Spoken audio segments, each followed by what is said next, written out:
अरे भाई ना, अब आखिरी मौका है। जितना नारा लगाना है लगा लें, 400 लगा लें, 600 लगा लें। अब तो ये सब बात करने का कोई फ़ायदा ही नहीं ना।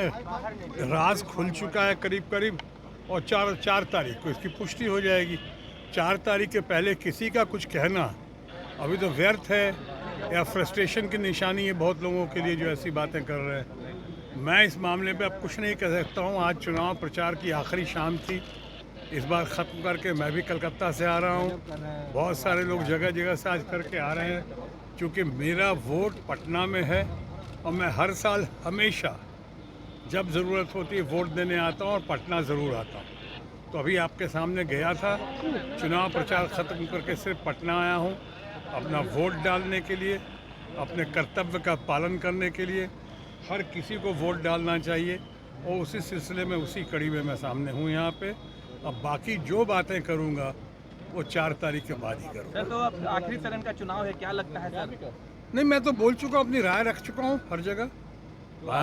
इंडिया ब्लॉक जो है या यूनाइटेड अपोजिशन लगता है बहुत ही अच्छा कर रहा है, बहुत ही अच्छा कर रहा है।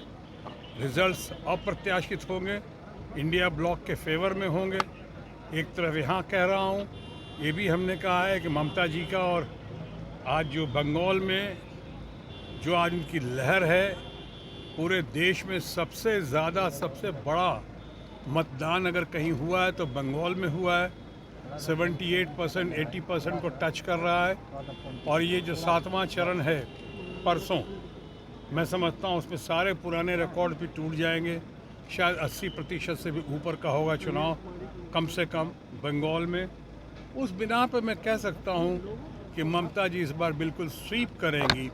और इस चुनाव के बाद जो केंद्र का चुनाव है, इंडिया ब्लॉक की मैसिव विक्ट्री के बाद मुझे पूरा विश्वास है कि ममता जी एक गेम चेंजर बनकर सामने उभर कर आएंगी। सर, इंडिया करे कि बंगाल में भी इस पर 0 पर आउट हो जाएंगे? भाई वो कुछ भी कह सकते हैं, उनको तो अभी कहने के अलावा कुछ है नहीं, किया तो कुछ है नहीं उन लोगों ने। अनफॉर्चुनेटली इतना मौका मिला, वो प्राइस राइज पे बात नहीं करते हैं, बेरोज़गारी पे बात नहीं करते हैं, डॉलर पेट्रोल की कीमत जो आसमान को छू रही है उस पर बात नहीं करते हैं, रुपए की कीमत इतनी गिर गई है उस पर बात नहीं करते हैं।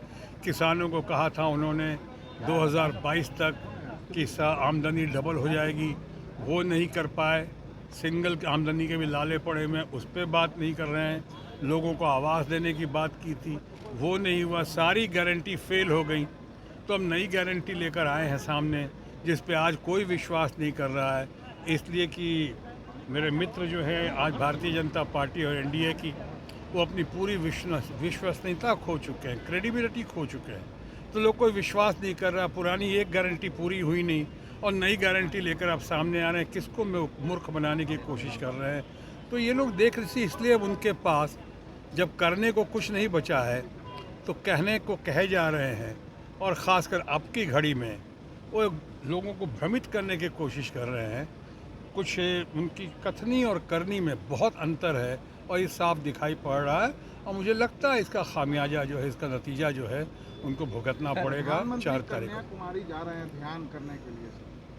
देखिए, ये सब जो भी है, ध्यान करने में कोई हद नहीं है। मेडिटेशन उन्होंने पहले भी किया था, लेकिन पहले और अब में ये अंतर है कि उन्होंने उसका पूरा प्रचार प्रसार किया था मीडिया के सामने। मैंने भी पहली बार सुना है कोई ध्यान करने जाता है तो मीडिया और कैमरा को साथ लेकर जाता है, ऐसा मैंने पहले कभी नहीं सुना।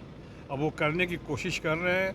शायद लोग कोर्ट में जा रहे हैं, इलेक्शन कमीशन के पास जा रहे हैं, देखिए उसका क्या होता है। लेकिन कुछ भी कर लें, अब मैं कहूँगा माननीय प्रधानमंत्री के बारे में, जो हमारे मित्र भी हैं और भारतीय जनता पार्टी और एनडीए के वो शीर्षस्थ नेता भी हैं, मैं उनके बारे में भी यही कह सकता हूँ कि बड़ी देर कर दी मेहरबान आते आते।